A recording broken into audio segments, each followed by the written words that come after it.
Today we're going to be looking at the blue wave. My thumbnail was a bit of a clickbait. It's not in the House, just in the Senate. But there is a reason it is a blue wave. Let's just take a look at this. First, let's go ahead and characterize the safe states. I'm not going to go in with leans and likely, just safe. As in, I'm not going to use those shades. So, Illinois being another.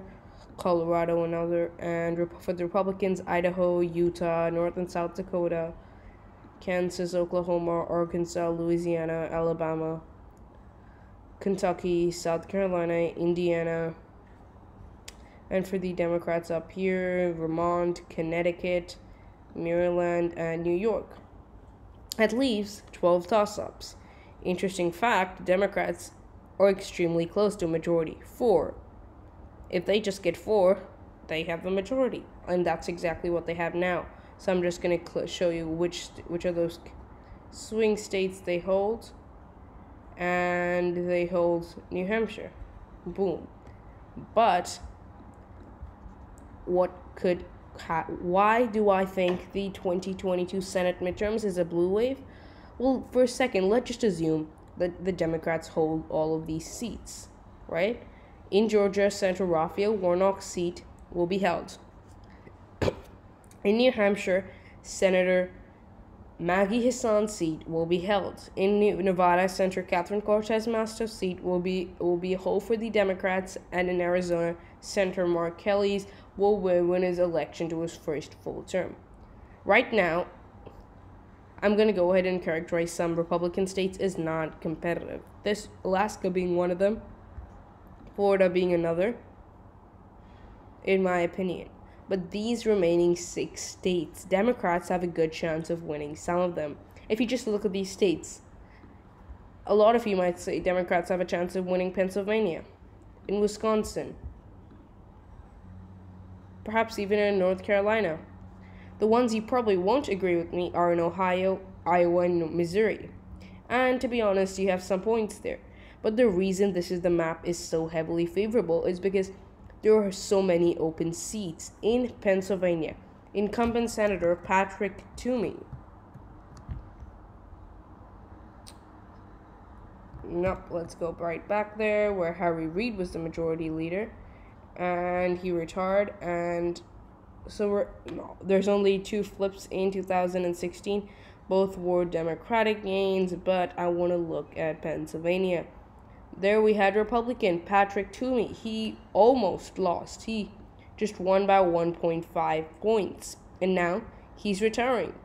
And if he, the popular senator from there who's been serving for a very long time,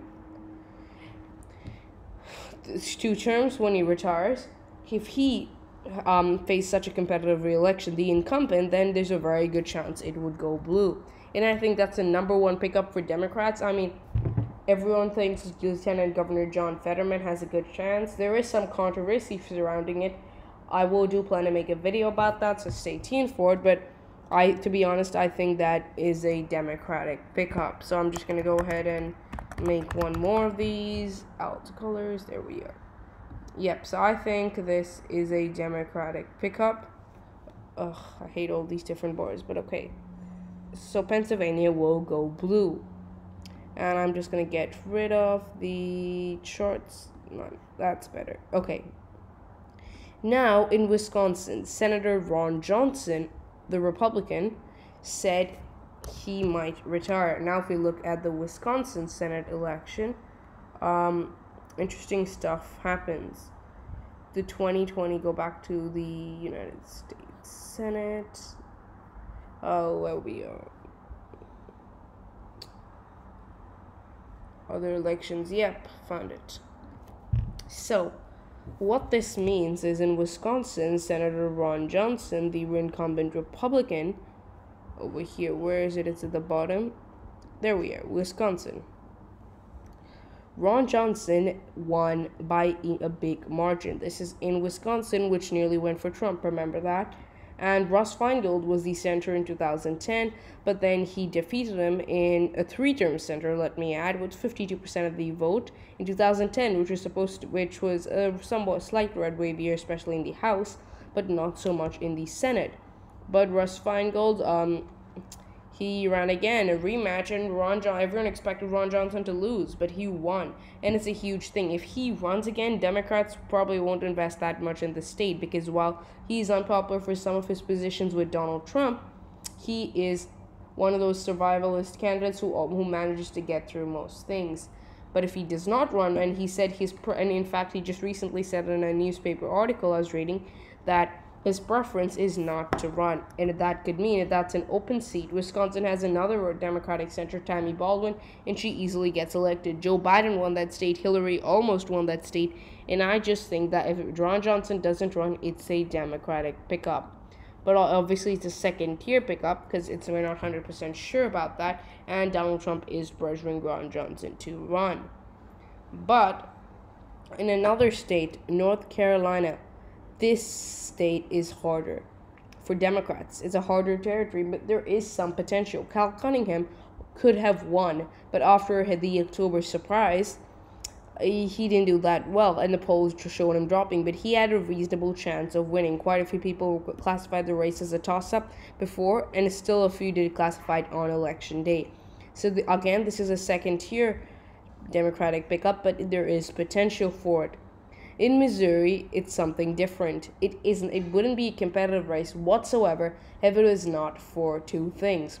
Incumbent Senator Roy Blunt of Missouri has announced that he will be retiring in 2022. You can find more about it on my 2022 Senate retirements video, but what this means is right here in this state, it's an open seat. The Republican primary field is crowded, but one nominee stands out. Eric Greitens, the former governor, he resigned from his post after allegations of inappropriate actions as governor, and how the Missouri legislature, Republican controlled, threatened impeachment. So it was obviously not the kind of stuff you just hide under a blanket, or you cover up, or decline to act on, like the GOP in the Senate in the 2019-20 Donald Trump impeachment, the first one. But he isn't that popular among Missouri voters, and if he gets nominated, and he's a huge Donald Trump supporter, meaning that Trump could give him his endorsement, if he wins that endorsement, the Missouri Republicans probably will elect him to be their nominee, and that means that Democrats have a chance. This is a third-tier pickup, almost a fourth tier, to be honest, but actually, let's just go with fourth tier. It's extremely unlikely Democrats will win. Iowa's more likely it's a third tier, but there is obviously potential here. And Democrats are expected to probably going to invest a lot more, redirect resources from these California, Oregon, Washington, some of these safer states, even Colorado probably, and try to redirect resources to win this state. Because if they win it, they will control that state until that Senate seat until 2028. And that's a long time, another 6 years. And you should find out, you can watch more in my Messed Up American Election series. I do have, if the video is not yet out, it should be soon. There's a video on the Senate and its messed up 6 years and how that influences politics and government. But Iowa is a third tier pickup. The reason it is a pickup is because if the majority of Iowans surveyed say Chuck Grassley should retire. He said he's considering retiring, and if he retires, it would be an open seat. If Theresa Greenfield, the businesswoman from the state, runs, she was a strong candidate against Joni Ernst, but it was an election year. Many Trump supporters came out, but into 2022, not many of them will. At least that's Democrats' hope, and that's why there is potential for a pickup. But notice it is a third-tier pickup, meaning it is not that competitive. Last but certainly not least, Ohio. It's a second-tier pickup, Pennsylvania being the only first-tier pickup. But the fact is, Ohio is not that competitive. I mean, in 2016, Donald Trump carried that state. In 2020, Donald Trump carried that state. Ohio messed up the record for voting for the right presidential candidate for a very, very, very long time. 1970s or 60s, I think. But Ohio could go because there are many popular Democrats. There are not many, but there are few popular Democrats statewide. First and foremost being the former health director of the state, Dr. Amy Acton, extremely popular among suburban Republicans and family Republicans. If she runs to fill the open seat by Republican Rob Portman on the thumbnail, who's retiring, she has a good chance of actually winning that seat. And that's why the Democrats have the potential to have 56 seats in the United States Senate. Obviously, there is potential for more. For example, they could win in Alaska. They could win in Florida, in Kansas, and in South Carolina. That's a possibility. Then they have 60. But I'm just trying to be reasonable here. Kansas isn't. All of these are somewhat reasonable. I mean, Kansas has a Democratic governor, Laura Kelly. South Carolina Jamie Harrison had huge fundraising there. It had this potential in that state. Kentucky, Amy McGrath almost won there. Louisiana, Mary Landrieu was a senator for a long time. Alaska, they elected Lisa Murkowski through mail-in ballots. Florida, they had Bill Nelson as senator till 2018. They elected Obama, and they elected Obama both times. So they elected Clinton too, Bill Clinton. But these are the most reasonable pickups, and those 6 could easily give the Democrats a huge Senate advantage. Then people like Joe Manchin and Kristen Sinema of Arizona, Joe Manchin of West Virginia, who often hold up the agenda because they have more conservative views, the more progressive parts of the agenda, might just be overpowered because in states like Pennsylvania, John Fetterman is extremely progressive, and he agrees with raising the minimum wage. So that means you get rid of you overpower Joe Manchin here. You have 49. If you just win with another person, perhaps in Wisconsin, someone who's more progressive wins the seat, then we could have 50 Democrats who were willing to pass it. Obviously, we have some questions. In John Tester in Montana, the 2 Democrats, Jean Shaheen Maggie Hassan in New Hampshire, the Delawareans, Chris Coons and Tom Carper, and Angus King of Maine. But though they only objected to the procedural vote, especially in a lot of them because of COVID-19.